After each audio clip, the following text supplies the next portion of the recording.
అడుగుతా ఉన్నా నా మతం ఏమిటి నా మతం ఏమిటి అని అడుగుతా ఉన్నా నా మతం ఏమిటి.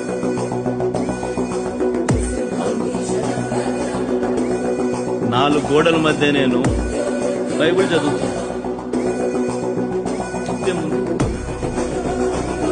బయటికి పోతే హిందూ సాంప్రదాయాలను నేను అనుసరిస్తాను, గౌరవిస్తాను. బయటికి పోతే ఇస్లాంను అనుసరిస్తాను, గౌరవిస్తాను. బయటికి పోతే సిక్కిజంను అనుసరిస్తాను, సిక్కిజంను నేను గౌరవిస్తాను.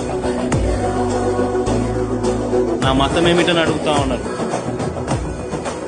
నా మతం మానవత్వం. డిక్లరేషన్లో రాసుకుంటానేమో రాసుకుంటాను.